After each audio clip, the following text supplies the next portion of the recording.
बारूक का ग्रंथ अध्याय 1। बाबुल में यहूदियों की सभा। यह वह ग्रंथ है जिसे बारूक ने बाबुल में लिखा था। बारूक नेरिया का पुत्र था, नेरिया महेशिया का, महेशिया सिदीकिया हसगा का और हसगा लीकिया का। यरूशलेम के खलदेइयों के अधिकार में आने और उनके द्वारा भस्म किए जाने के 5वें वर्ष महीने के 7वें दिन उसने यह ग्रंथ लिखा था। उसने उसे यहोयाकीम के पुत्र यूदा के राजा योकोनिया के सामने पढ़कर सुनाया और उन सब लोगों के सामने जो इस ग्रंथ का पाठ सुनने आए थे। वे ये थे पदाधिकारी, राजकुमार, नेता और छोटे से बड़ों तथा अन्य सब लोग जो सदू नदी के तट पर बाबुल में बसे थे। उन लोगों ने शोक मनाया, उपवास किया और प्रभु से प्रार्थना की। फिर उन्होंने अपनी अपनी शक्ति के अनुसार चंदा एकत्र किया और उसे शलूम के पौत्र हिलिकिया के पुत्र याजक यहोयाकीम तथा अन्य याजकों और सारे लोगों के पास यरूशलेम भेजा जो उसके साथ वहां थे। इससे पूर्व बारूक ने प्रभु के मंदिर से चुराई हुई सामग्रियां ग्रहण की थी और उन्हें सिवान मास के 10वें दिन यूदा प्रदेश को लौटाना चाहता था। वे चांदी के पात्र थी जिन्हें यूदा के राजा योशिया के पुत्र सदिकिया ने उस समय बनवाया था। जब बाबुल का राजा नबूकदनेस्सर यहोयाकीम को पदाधिकारियों, कारीगरों, नेताओं और प्रजा के साथ यरूशलेम से लेकर बाबुल चला गया था। यरूशलेम को संदेश, चंदा। बाबुल के लोगों ने यह संदेश भेजा, देखिए हम आपको यह चंदा भेज रहे हैं। इस द्रव्य से होम बलियां, प्रायश्चित बलियां, लोबान और अत्र बलियां तैयार कर अपने प्रभु ईश्वर की वेदी पर चढ़ाएं। बाबुल के राजा नबूकदनेस्सर और उसके पुत्र बलताजर के लिए प्रार्थना करें कि वे तब तक जीते रहें जब तक आकाश पृथ्वी के ऊपर स्थित रहे। आप प्रार्थना करें कि प्रभु हमें शक्ति और विवेक प्रदान करे, जिससे हम बाबुल के राजा नबूकदनेस्सर और उसके पुत्र बलताजर की छाया में सुरक्षित रह सके, दीर्घकाल तक उनकी सेवा करते हुए उनके कृपार्थ बने रहें। आप हमारे लिए भी प्रभु ईश्वर से प्रार्थना करें, क्योंकि हमने उसके विरुद्ध पाप किए और आज तक प्रभु का प्रकोप और क्रोध हम पर से दूर नहीं हुआ है। जो ग्रंथ हम आपके पास भेज रहे हैं, आप उसे पर्व के दिन और अन्य उचित दिनों के अवसर पर प्रभु के मंदिर में पढ़कर सुनाएं। पापों की स्वीकार रोकती आप लोग ये कहें, हमारा प्रभु ईश्वर न्यायी है और हम यहूदियों के लोग, यरूशलेम के निवासी, हमारे राजा और शासक, हमारे याजक और नबी, हमारे पूर्वज, हम सब के सब कलंकित हैं, क्योंकि हमने प्रभु के विरुद्ध पाप किया है। हमने उसके आदेशों के पालन नहीं किया और हमने अपने प्रभु ईश्वर की वाणी पर ध्यान नहीं दिया, जिससे हम उसकी आज्ञाएं के अनुसार आचरण कर सके जो प्रभु ने हमें दी थी। जिस दिन प्रभु हमारे पूर्वजों को मिस्र से निकाल लाया, उस दिन से आज तक हम उसकी आज्ञाएं भंग करते और उसकी वाणी का तिरस्कार करते आ रहे हैं। इसलिए आज वे विपत्तियां और अभिशाप हम पर आ पड़े हैं, जिन्हें प्रभु ने अपने सेवक मूसा द्वारा घोषित किया था, जब वे हमारे पूर्वजों को मिस्र से निकालकर उस देश में जा रहे थे जहां पहले की तरह आज भी दूध और मधु की नदियां बहती हैं। हमने प्रभु द्वारा भेजे हुए नबियों की वाणी पर ध्यान नहीं दिया। हम दुष्टता पूर्वक अपनी राह चलते रहे, पराये देवताओं की उपासना और ऐसे कार्य करते रहे जो हमारे प्रभु ईश्वर की दृष्टि में बुरे हैं। बारूक का ग्रंथ अध्याय 2।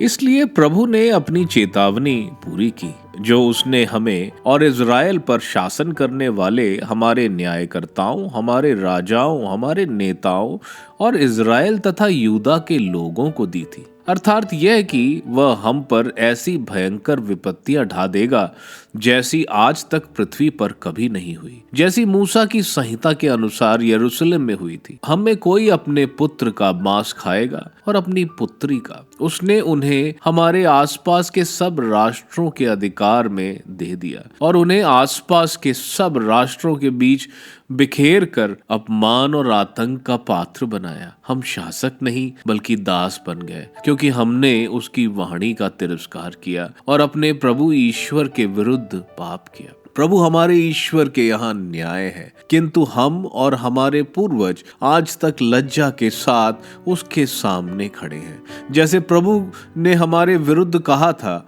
वैसे ही वे सारी विपत्तियां हमारे ऊपर आ पड़ी हैं। हमने अपना कुमार्ग त्याग कर उससे प्रार्थना नहीं की, इसलिए प्रभु ने उन विपत्तियों के ऊपर दृष्टि दौड़ाई और उसने उन्हें हम पर आने दिया। उसने हमारे साथ जो भी किया वह न्याय के अनुसार ही है। हमने उसकी वाणी पर ध्यान नहीं दिया और उसके दिए हुए आदेशों का पालन नहीं किया। क्षमा याचना। प्रभु इज़राइल के ईश्वर, तू चिन्ह एवं चमत्कार दिखाकर और हाथ उठाकर अपने महान सामर्थ्य से अपनी प्रजा को मिस्र देश से निकाल लाया था। इस प्रकार तूने अपने नाम का गौरव बढ़ाया। हमारे प्रभु ईश्वर, तेरे सब आदेश के बावजूद हमने पाप किया, हमने दुष्टता और अन्याय किया। तेरा क्रोध हमसे दूर हो, क्योंकि हम में केवल कुछ ही उन राष्ट्रों के बीच बच गए हैं जिनमें तूने हमें बिखेर दिया है। प्रभु, हमारी प्रार्थना और हमारे निवेदन पर ध्यान दे और अपने नाम के कारण हमारी रक्षा कर। ऐसा कर कि हम उन लोगों के कृपा पात्र बने जिन्होंने हमें निर्वासित किया है। इसी से सारा संसार जान जाएगा कि तू ही हमारा प्रभु ईश्वर है, क्योंकि इज़राइल और उसका राष्ट्र तेरा कहलाता है। प्रभु, अपने पवित्र निवास स्थान से नीचे देख और हमारी सुधि ले। प्रभु, कान लगाकर हमारी सुन। प्रभु, अपनी आंखें खोल और देख। अधोलोक के मृतक जिनके प्राण छीन लिए गए हैं, प्रभु की महिमा और न्याय का गुणगान नहीं करते, बल्कि वही तेरी महिमा और न्याय का गुणगान करते हैं जिसकी आत्मा अत्यंत दुखी है, जो दीनहीन और दुर्बल है, जिसकी आंखें क्षीण हो गई हैं, जिसका हृदय भूखा है। हमारे प्रभु ईश्वर, हम अपने पूर्वजों और राजाओं की धार्मिकता के भरोसे तेरे सामने प्रार्थना नहीं करते, जैसा तूने अपने सेवक नबियों द्वारा घोषित किया था। तूने हमारे विरुद्ध अपना क्रोध और प्रकोप यह कहते हुए भेजा। प्रभु यह कहता है, बाबुल के राजा के सामने अपना सिर झुकाकर उसके अधीन हो जाओ, तभी तुम उस देश में रह सकोगे जिससे मैंने तुम्हारे पूर्वजों को दिया है। किंतु यदि तुम प्रभु की वाणी का तिरस्कार कर बाबुल के राजा के अधीन नहीं होगे, तो मैं यूदा के नगरों और यरूशलेम की गलियों से प्रसन्नता एवं आनंद की ध्वनि और वर वधु के गीत समाप्त कर दूंगा और सारे देश अपने निवासियों से वंचित होकर उजड़ जाएंगे। किंतु हमने तेरी वाणी पर ध्यान नहीं दिया, जिसके अनुसार हमें बाबुल के राजा के अधीन रहना चाहिए था।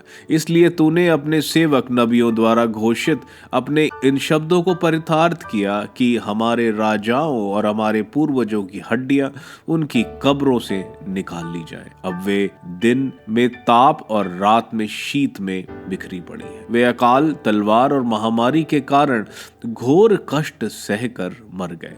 इज़राइल के घराने और यूदा के घराने की दुष्टता के कारण तूने उस मंदिर की वर्तमान दशा कर दी जो तेरे नाम से प्रसिद्ध है। प्रभु, तूने अपने धैर्य और अपनी दया के अनुरूप हमारे साथ व्यवहार किया, जिस तरह तूने उस दिन अपने सेवक मूसा के माध्यम से घोषित किया था, जब तूने यह कहते हुए उन्हें इज़राइलियों के सामने संहिता को लिपिबंद करने का आदेश दिया था, यदि तुम मेरी बात पर ध्यान नहीं दोगे तो मैं तुम्हें तितर बितर कर दूंगा और तुम्हारी ये बड़ी और विशाल जनसंख्या छोटे छोटे दलों में बट जाएगी। मैं जानता हूँ कि वे मेरी बात नहीं मानेंगे, क्योंकि वे लोग हठीले हैं, किंतु वे उस देश में जहाँ निर्वासित होकर जाएंगे पश्चाताप करेंगे। वहां वे जान जाएंगे कि मैं ही प्रभु उनका ईश्वर हूँ। मैं उन्हें एक नया हृदय प्रदान करूंगा और ऐसे कान जो मेरे बात सुनेंगे। तब वे अपने निर्वासन के देश में मेरी स्तुति और मेरे नाम की याद करेंगे। वे प्रभु के विरुद्ध पाप करने वाले अपने पूर्वजों के मार्ग का स्मरण करते हुए अपनी हठ धर्मी और अपने पापचरण का परित्याग करेंगे। तब मैं उन्हें उस देश से वापस ले चलूंगा जिसे मैंने शपथ खाकर उनके पूर्वज इब्राहिम, इसहाक और याकूब को देने का वचन दिया था, और वे उसे अपने अधिकार में करेंगे। मैं उनकी संख्या बढ़ाऊंगा, उन्हें घटने नहीं दूंगा। मैं उनके लिए एक नया चिरस्थायी विधान निर्धारित करूंगा। मैं उनका ईश्वर होऊंगा और वे मेरी प्रजा होंगे। तब मैं कभी भी अपनी प्रजा इज़राइल को उस देश से नहीं निकालूंगा जिसे मैंने उसे दिया था। बारूक का ग्रंथ अध्याय 3। सर्वशक्तिमान प्रभु इज़राइल के ईश्वर, हम अत्यंत दुखी और संतस्त्र हैं। प्रभु ध्यान दे और दया कर, क्योंकि हमने तेरे विरुद्ध पाप किया है। तू तो सदा बना रहता है और हम सदा के लिए नष्ट होते जा रहे हैं।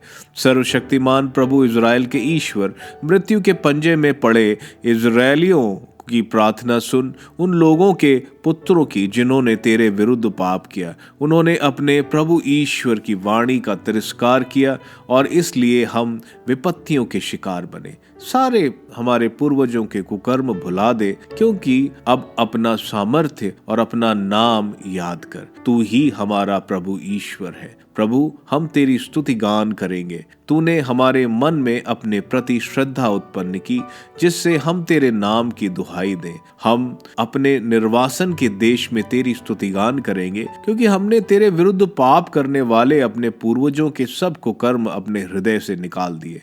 यदि हम आज निर्वासन के देश में, जहां तूने हमें बिखेरा है, अपमान, अभिशाप और दंडाज्ञा के पात्र हैं, तो इसका कारण यह है कि हमारे पूर्वजों ने अपने प्रभु ईश्वर का परित्याग कर दिया है। प्रबोधन। इज़राइल, जीवन देने वाले आज्ञाएं सुनो, कान लगाकर सच्चा ज्ञान प्राप्त करो। इज़राइल, तुम क्यों अपने शत्रुओं के देश में हो? तुम क्यों विदेश में बूढ़े हो गए हो? तुम विदेश में दुख के दिन काटते हो। तुम मृतकों द्वारा अशुद्ध बन गए हो। अधोलोक जाने वालों में तुम्हारी गिनती हो गई है। यह इसलिए हो रहा है कि तुमने प्रज्ञा का स्रोत त्याग दिया है। यदि तुम ईश्वर के मार्ग पर चले होते तो तुम सदा के लिए शांति में जीवन बिताते। यह समझ लो कि ज्ञान कहाँ है, सामर्थ्य कहाँ है, बुद्धिमानी कहाँ है, जिससे तुम जान जाओ कि लंबी आयु और जीवन कहाँ है, आंखों की ज्योति और शांति कहाँ है। कौन प्रज्ञा के निवास स्थान तक पहुंचा है? किसने उसके खजाने में प्रवेश किया है? राष्ट्रों के वे शासक कहाँ हैं जो पृथ्वी के जंगली पशुओं अपने वश में रखते और आकाश के पंछियों का खेल दिखाते हैं, जो चांदी और सोने का संचय करते हैं, जिस पर मनुष्य भरोसा रखते हैं? कहाँ है वो मनुष्य जिनकी संपत्ति अपार है? कहाँ है वे चांदी के शिल्पकार जो चांदी की ही चिंता करते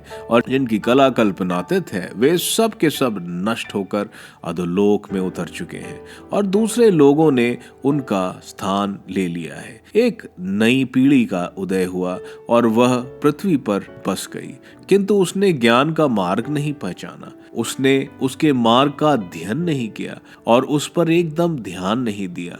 उसके पुत्र और भी दूर भटक गए। कानान देश में प्रज्ञा की चर्चा नहीं सुनाई पड़ी और वो तेमान में भी नहीं देखी गई।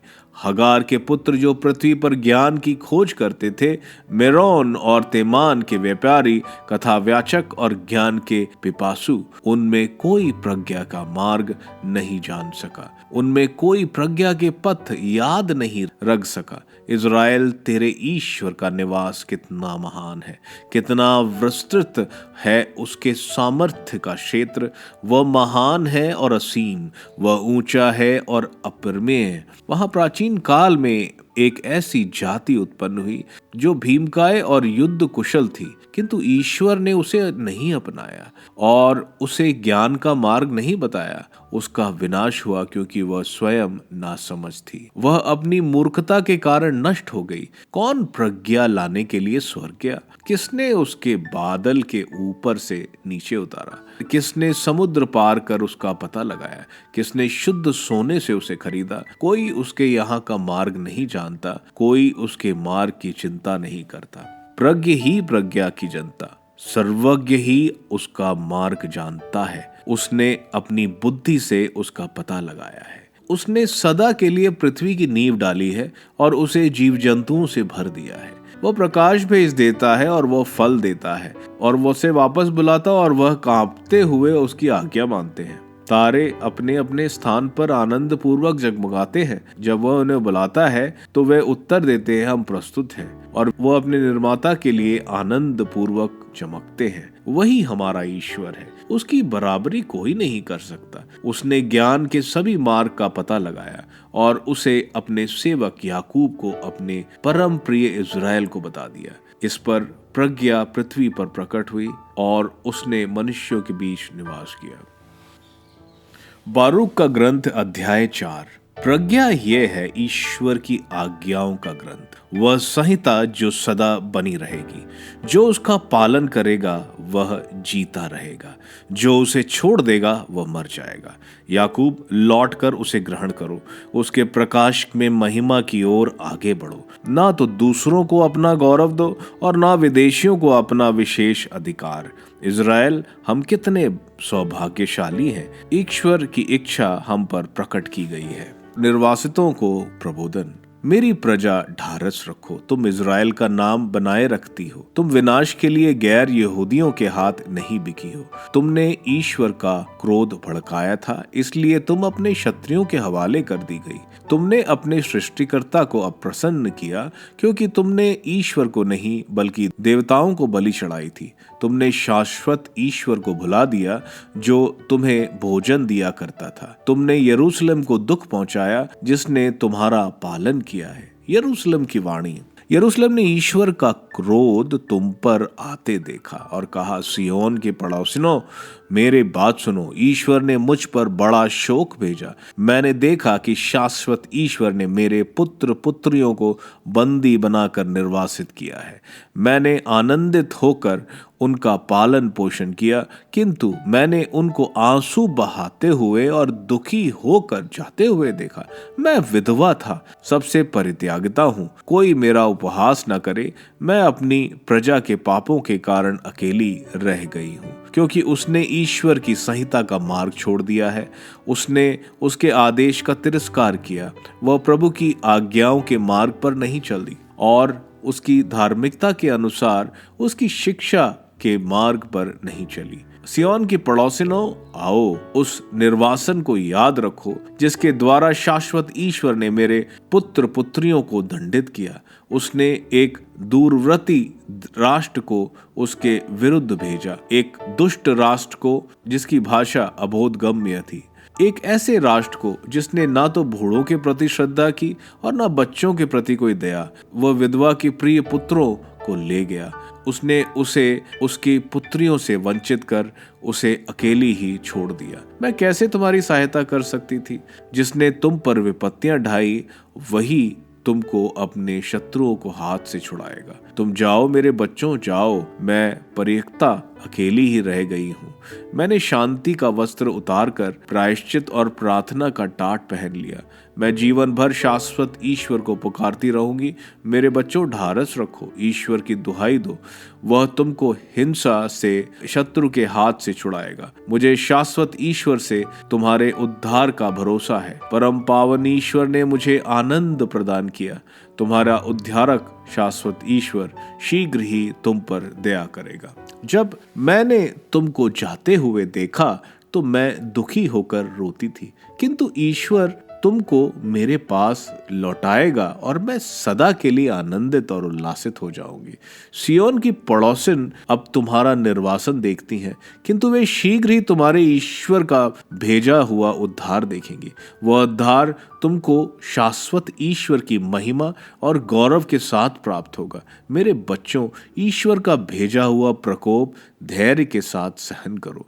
जिन्होंने तुम पर अत्याचार किया, तुम शीघ्र उनका विनाश देखोगे और तुम उनकी गर्दन पर पैर रखोगे। मेरे बिगड़े हुए बच्चों को उबड़ खाबड़ मार्गों पर भटकना पड़ा। वे शत्रुओं द्वारा लूटे रेवड़ की तरह ले गए। मेरे बच्चे, ढारस रखो, ईश्वर की दुहाई दो, क्योंकि जिसने ये सब तुम पर आने दिया वही तुम्हारा सुध लेगा।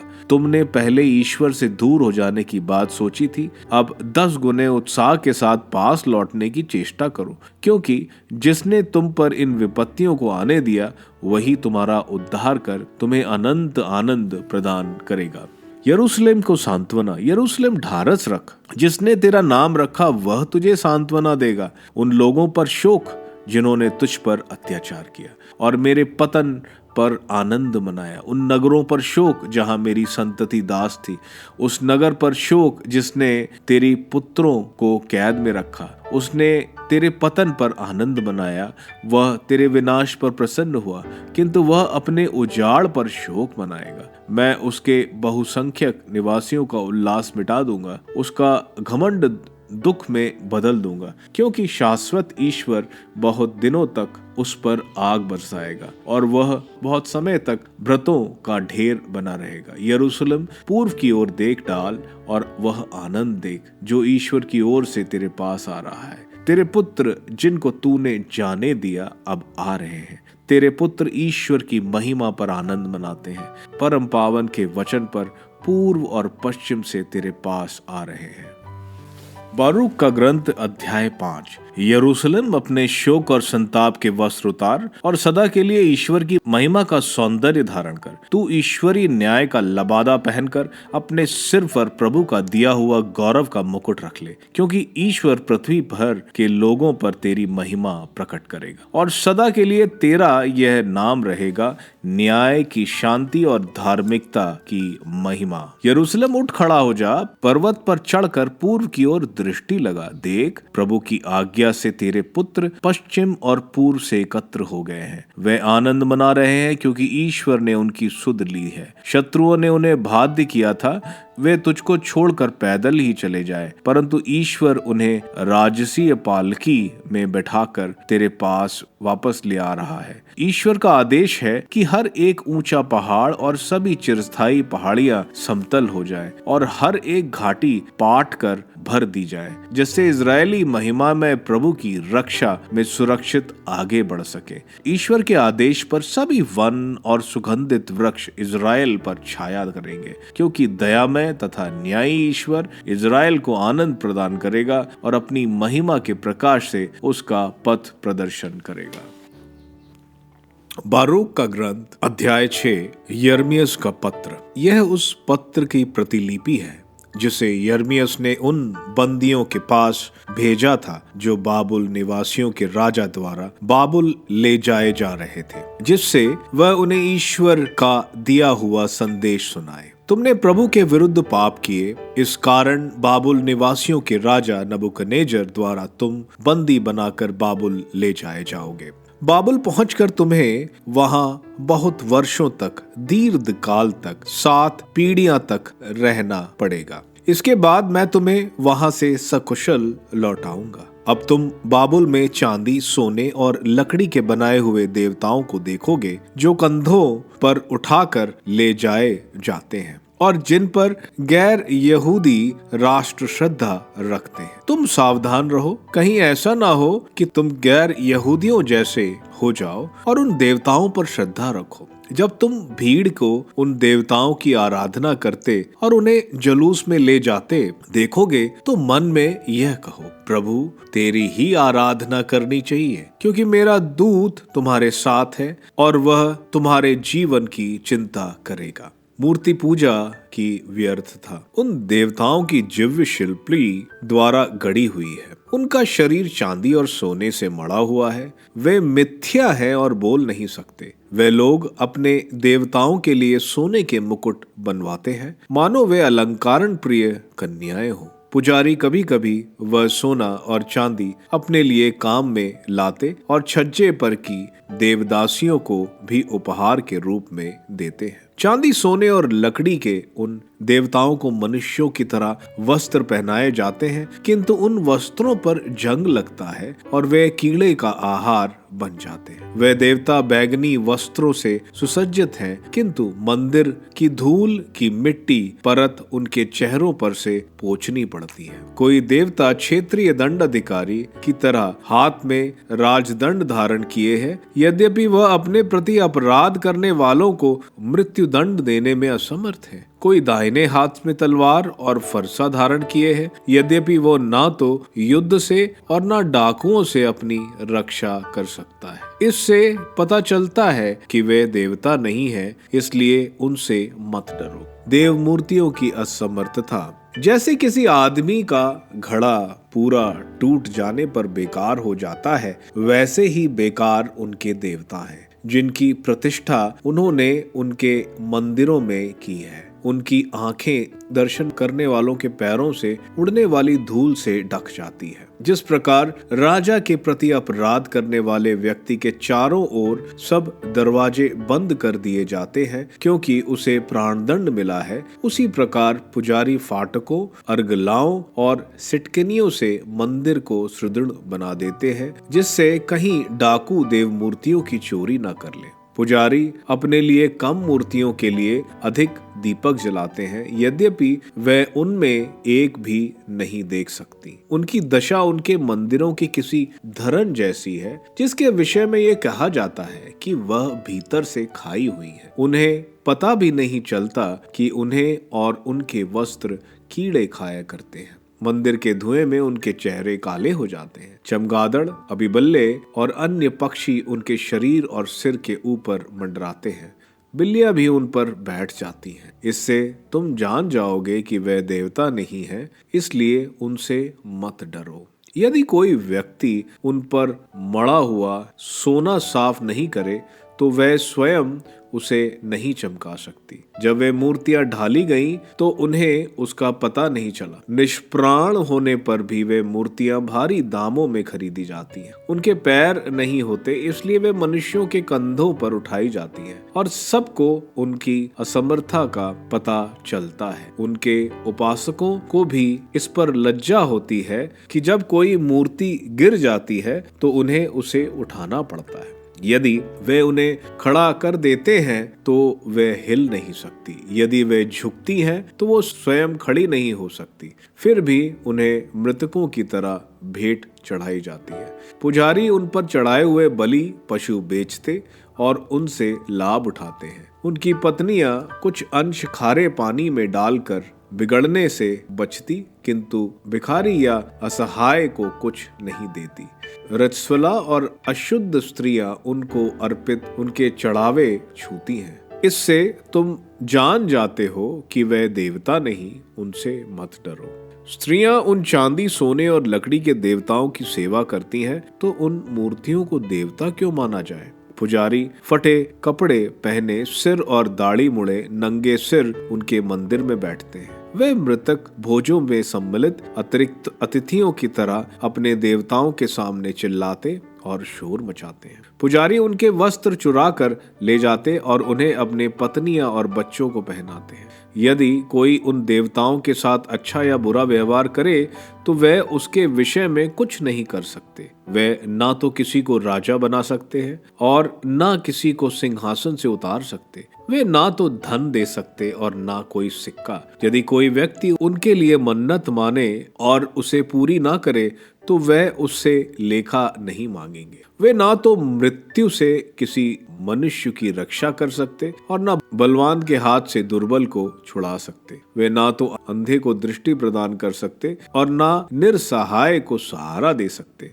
वे विधवाओं पर दया नहीं करते और अनाथों की सुधि नहीं लेते। वे पर्वत के पत्थरों के सदृश हैं, लकड़ी के ऐसे टुकड़े हैं जो सोने और चांदी से मढ़ दिए गए हैं। जो लोग उनकी उपासना करते हैं उन्हें लज्जित होना पड़ेगा। इसलिए लोग ये कैसे सोच या कह सकते हैं कि वे देवता हैं। इसके अतिरिक्त खलदेई भी उनका अपमान करते हैं। जब वे किसी गूंगे को देखते जो बोल नहीं सकता तो वे उसे बेल के सामने ले जाकर प्रार्थना करते हैं कि वह उसे बोलने की शक्ति दे, मानो बेल उनकी प्रार्थना सुन सकता है। वे इस प्रकार विचार विमर्श और इन देवताओं पर परित्याग नहीं कर पाते क्योंकि उनमें समझ नहीं है। वहां की स्त्रियां सिर पर डोरियां लपेटकर सड़क पर बैठी हुई भूसी जलाती हैं। जब उनमें किसी को कोई पथिक ले आ जाता और उससे प्रसंग करता है तो वह लौटकर अपनी पड़ोसन की हंसी उड़ाती है जो नहीं चुनी गई और जिसकी डोरियां सिर पर से नहीं उतारी गई। उन देवताओं से जो कुछ संबंधित है वह सब धोखा है। तो लोग यह कैसे सोच या कह सकते हैं कि वे देवता हैं? बढ़इयों और सुनारों ने उन्हें जैसा बनाना चाहा उससे भिन्न वे कुछ नहीं हो सकती। उन मूर्तियों के रचयिता बहुत समय तक जीवित नहीं रहते, इसलिए उनके द्वारा बनाई वस्तुएं देवता कैसे हो सकती हैं? इस प्रकार वे लोग अपने बाद की पीढ़ियां के लिए धोखा और कलंक छोड़ जाते हैं। जब उन देवताओं को युद्ध या विपत्तियों का सामना करना पड़ता है तो पुजारी आपस में ये परामर्श करते हैं कि हम उन्हें ले जाकर कहाँ छुपाएं। वे क्यों नहीं समझते कि जो मूर्तियां युद्ध या विपत्तियों से अपनी रक्षा करने में असमर्थ हैं वे देवता नहीं हो सकती। वे सोने और चांदी से मड़ी हुई वस्तुएं हैं, इसलिए बाद में यह मानना होगा कि वे धोखा मात्र है। सभी राष्ट्रों और राजाओं के लिए यह स्पष्ट होगा कि वे देवता नहीं बल्कि मनुष्य के हाथों की कृतियां हैं जिनमें कोई दिव्य शक्ति विद्यमान नहीं। कौन और प्रमाण चाहता है कि वे देवता नहीं है? वे ना तो देश पर किसी राजा को नियुक्त करती और ना मनुष्यों को वर्षा प्रदान करती। वे ना तो किसी को न्याय दिलाती और ना अन्याय रोकती हैं। वे आकाश और पृथ्वी के बीच उड़ने वाले कौवे की तरह असमर्थ हैं। यदि सोना और चांदी से मड़ी हुई लकड़ी की उन देव मूर्तियों के मंदिर में आग लग जाती है तो उनके पुजारी भागकर बच जाते हैं, किंतु वे स्वयं धरनों के सामने भस्म हो जाती हैं। वे राजा या शत्रु का विरोध करने में असमर्थ हैं, तो लोग यह कैसे सोच या कह सकते हैं कि वह देवता है? सोने और चांदी से मड़ी हुई लकड़ी की वह देव मूर्तियों ना तो चारों ओर ना लुटेरों से बच सकती हैं। ये लोग जो उनसे अधिक बलवान हैं सोना चांदी और उन्हें ढकने वाले वस्त्र उतार कर चलते जाते हैं और वे उनसे अपनी रक्षा नहीं कर पाती। वह राजा जो अपना अधिकार की रक्षा करने में समर्थ है, या घर का वह कलश जो मालिक के काम आता है, या वह द्वार जिससे घर का सामान सुरक्षित रहता है, या राजमहल में लकड़ी का खंबा, ये सब उन झूठी देव मूर्तियों से श्रेष्ठ है। सूर्य, चंद्रमा और तारे चमकते हैं और प्रभु के आदेश के अनुसार मनुष्यों की सेवा करते हैं। कांति हुई बिजली भी जो देखने में सुंदर है और हवा भी जो हर प्रदेश में बहती है। जब ईश्वर बादलों को समस्त पृथ्वी पर मंडराने का आदेश देता है तो वे उसका पालन करते हैं। जो आग ऊपर से आकर पहाड़ और वन जलाती है वह भी वही काम करती है जो उसे सौंपा गया है। सौंदर्य या सामर्थ्य की दृष्टि से ये मूर्तियां इनमें से किसी का मुकाबला नहीं कर सकती। वे ना तो न्याय दिला सकती हैं और ना किसी का उपकार कर सकती। इससे पता चलता है कि उनके विषय में ना तो माना या ना कहा जा सकता है कि वे देवता है। इसलिए तुम जानते हो वे देवता नहीं है, उनसे मत डरो। वे किसी राजा को ना तो अभिशाप दे सकती हैं और ना आशीर्वाद। वे ना तो राष्ट्रों को आकाश में चिन्ह दिखा सकती हैं, ना सूर्य की तरह चमक सकती हैं और ना चंद्रमा की तरह प्रकाश दे सकती हैं। जंगली पशु उनसे श्रेष्ठ है क्योंकि वे कहीं भागकर अपनी रक्षा करने में समर्थ है। इन सब बातों में किसी भी तरह ज्ञात नहीं होता कि देवता है, इसलिए उनसे मत डरो। जैसे ककड़ी के खेत का